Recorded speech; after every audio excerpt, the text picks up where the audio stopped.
दोस्तों, एक तरफ फिलिस्तीन को मान्यता देने का ऐलान किया गया और सितंबर का महीना तय किया गया। दूसरी तरफ आप सबको पता है, आपका अपना चैनल द लाइव टीवी बता रहा है कि कैसे अमेरिका और इजराइल दोनों मिलकर गजा पर कब्जा करने की नीयत में है। लेकिन क्या इतना आसान है? हर बार ये सवाल इसलिए पूछता हूं क्योंकि अब एक नया ऐलान हुआ है। एक तरफ खबर पहले दिखाऊंगा कि कैसे ग्रीन लाइट अमेरिका की तरफ से दिखाई गई कि हाँ, जाओ जाकर कब्जा कर लो, लेकिन हूती लड़ाके बीच में आ गए। हूती लड़ाकों ने ऐलान कर दिया अगर ऐसा कुछ भी हुआ तो यकीन मानकर चलिए इजराइल धुआं धुआं हो जाएगा। यह बड़ा बयान निकल कर आया, यानी कि अलग अलग जगह से अब प्रतिक्रियाएं आनी शुरू हो गई। क्योंकि अभी आज ही जिस तरीके से नेसेट में यानी कि इजराइल की संसद में बाकायदा एक प्रस्ताव आया गजा पर कब्जा करने को लेकर, उसके बाद पहला प्रतिक्रिया गजा के लेकर हूती लड़ाकों की तरफ से आई है। हूती लड़ाकों ने जो प्लान सामने साझा किया है, अमेरिका थोड़ा शांत है इस बात को लेकर। यही नहीं, इजराइल को अलग अलग जगह कैसे नरसंहार का टैग दिया जा रहा है, वो खबर आपको दिखाऊं। खबर लेबनान से भी आई है, जहां लेबनान में बाकायदा अमेरिका पर सरकार से एक मंत्री ने इस्तीफा दे दिया। क्यों? क्योंकि इजराइल एक तरफ कब्जा कर रहा है और लेबनान की सरकार सिर्फ और सिर्फ अमेरिका के दबाव में हिजबुल्लाह को हथियार छोड़ने के लिए दबाव डाल रही है। कई और महत्वपूर्ण खबरें हैं जो आपको आज दिखाने जा रहा हूं। नमस्कार, मैं हूं प्रज्वल गौतम और आप देख रहे हैं the live TV. The live TV, सच सबसे आगे। शुरुआत इस खबर के साथ, Israel to launch new phase of Gaza war after receiving US green light. यह खबर हमने आपको एक दिन पहले भी दिखाई थी, आपको बताया था जब मार्को रूबियो है और बहुत अलग अलग चीजें हैं, इन पर पूछा जा रहा है कि भाई इतना बताइए कि अगर इजराइल गजा पर कब्जा करता है कि आपकी सहमति है, आप भी चाहते हैं। उन्होंने कहा इजराइल का मसला है, अपनी सुरक्षा के लिए कुछ भी करे। ये कह रहा है सुरक्षा के लिए कुछ करे, और अगर फिलिस्तीन अपनी सुरक्षा के लिए कुछ कर दे तो वो आतंकवाद नहीं ना। अब यही लोग अलग अलग सवाल पूछ रहे हैं, यानी कि गजा पर बड़े हमले की तैयारी की जा रही है, इजराइल की तरफ से कब्जा किया जा सके। लेकिन क्या यह संभव होगा? यह संभव शब्द का इस्तेमाल मैं इसलिए कर रहा हूं क्योंकि देखिए, हूती लड़ाकों की तरफ से एक बड़ा ऐलान है। अमेरिका के हिसाब से देखा जाए तो यहूदियों की जमीन सिर्फ और सिर्फ फिलिस्तीनियों की नहीं बल्कि पूरे क्षेत्र में फैली हुई है, यह कहना है उनका। कहना है कि अगर अमेरिका को देखा जाए तो जो यहूदी यानी कि इजरायलियों की ज़मीन है वो फिलिस्तीन तक सीमित थोड़ी ना है। वो सऊदी अरब भी है, वो यमन भी है, वो यूएई भी है, वो जॉर्डन भी है, वो सीरिया भी है, वो लेबनान भी है। ये बाकायदा झकझोरा है। इस बात को सुनिए हूती लड़ाकों की तरफ से, यमन की तरफ से जो कहा गया। अल-हौती का कहना है कि जिन लोगों ने को डिसआर्म किया जाना चाहिए, यानी जिन्हें हथियार छोड़ने चाहिए, वो इजराइल और अमेरिका है, जो वाकई ह्यूमन सोसाइटी जो है, ये समाज जो है, उसके लिए खतरा है। यमन के नेता का कहना है कि द्विराज्य समाधान जो टू स्टेट नेशन का जो फॉर्मूला है, हमेशा से इजराइल विरोधी कदमों को रोकने के लिए छलावा रहा है। अल हूती का कहना है कि वे रेड सी और बेन गुरियन हवाई अड्डे पर इजरायली जहाज़ों पर प्रतिबंध जारी रखेंगे, यानी हमला लगातार जारी रखेंगे। एक तो बेन गुरियन एयरपोर्ट पर हमला होता रहेगा क्योंकि वहीं से अमेरिका के जरिए इजराइल को हथियार पहुंचाए जाते रहते हैं, और तो और हम जहाज़ डुबोते रहेंगे। अगर इस इलाके में बड़े पैमाने पर गजा समर्थक मार्च निकाले गए तो इजराइल के, अमेरिकी और यूरोपीय समर्थक डर जाएंगे। यमन के नेता ने शुक्रवार गजा के समर्थन में लाखों लोगों के मार्च निकालने का आह्वान किया है। उन्होंने कहा कि जब अब जुमे की नमाज होगी उसके बाद एक बड़ा आंदोलन होगा और वो सड़क पर नजर आएगा। ये निकलकर सामने आया। अब आइए अगली खबर जरा देखिए।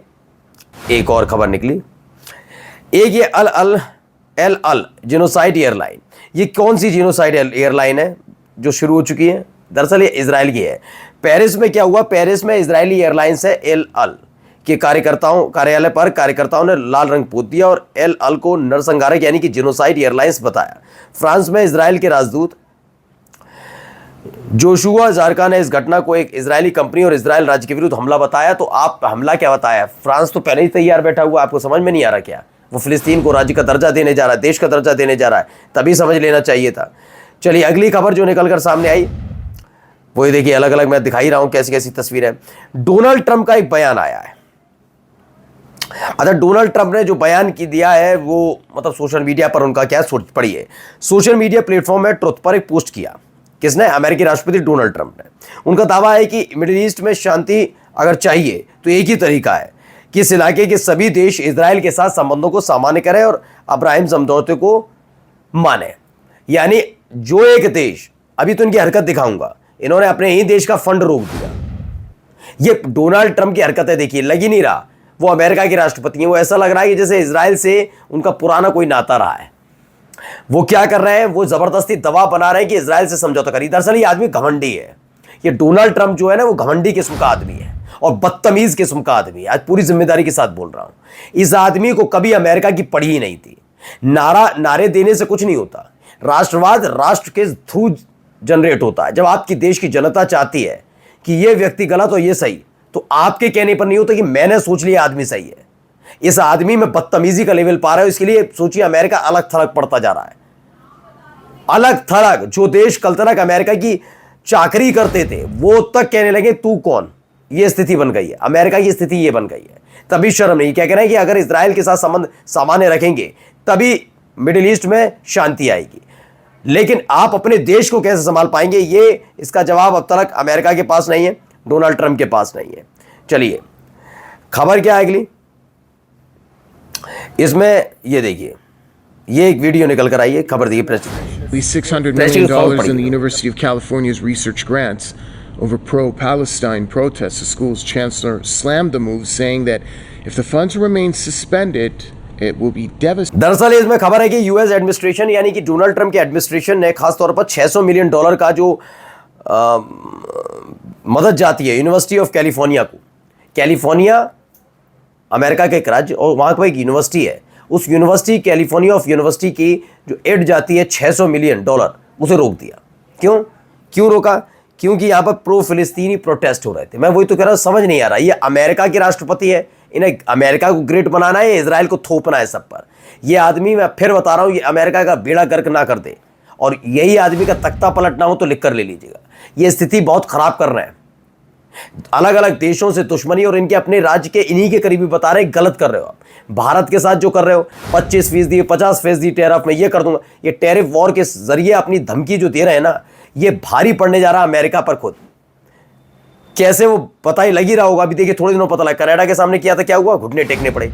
ये स्थिति बनेगी इनके सामने। फिलहाल अपने ही देश के नागरिकों के साथ ऐसा व्यवहार हो रहा। अब देखिए, ईरान के विदेश मंत्री अब्बास अरागची, उन्होंने बाकायदा ओआईसी की यानी मुस्लिम देशों का जो संगठन है उसकी एक इमरजेंसी मीटिंग बुला ली है। उन्होंने कहा तुरंत इस गजा के मुद्दे पर सामने आना चाहिए और इस पर आकर मुलाकात करनी चाहिए।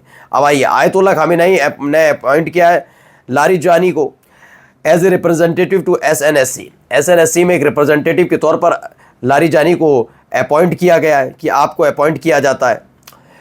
अब आइए, मोल्दोवा में गागउज नेता को जेल आई क्या। दरअसल मोल्दोवा की एक अदालत ने जो गागउजी क्षेत्र की निर्वाचित गवर्नर एक्वेनिया गुत्सुल को कथित तौर पर अपनी पार्टी के लिए इलीगल पार्टी फाइनेंसिंग किया गया था, फंड इकट्ठा किया गया था, उसके लिए सजा सुनाई गई है। एक मौजूदा क्षेत्रीय नेता के खिलाफ एक बहुत बड़ी खबर है ये कि कैसे उनको मौजूदा तौर पर जेल भेज दिया गया। अब ये हालात कब हैं, जरा समझिए। ये हालात तब हैं जब कई देशों में ऐसा देखा जाता है कि चंदे का गंदा धंधा चलता रहता है। जिसके खिलाफ आवाज उठाते हैं उसी से चंदा लील जाते हैं, उसके बावजूद कुछ नहीं होता। 7 साल की सजा अगर किसी को सुना दी जा रही है, वो भी वहां के मौजूदा एक बड़े नेता को, तो अब समझिए कि वहां लोकतंत्र ज्यादा जिंदा है। जो लोकतंत्र का दावा करते हैं वहां ज्यादा जिंदा है। अब आप सोचिए, वहां के मोल्दोवा में गागउज नेता को जेल भेज दिया जाता है। क्यों? क्योंकि उन्होंने अपनी पार्टी के लिए गलत तरीके से फंडिंग की थी, इसको लेकर, सिर्फ इसी बात को लेकर। अब हिजबुल्लाह की तरफ से एक बयान आया। बयान क्या, खबर आई है, ब्रेकिंग है कि हिजबुल्लाह और अमल के जो मंत्री हैं उन्होंने हथियारों के मुद्दे पर लेबनान की कैबिनेट सत्र से हट गए। उन्होंने कहा नमस्ते, हमें आपकी जरूरत नहीं।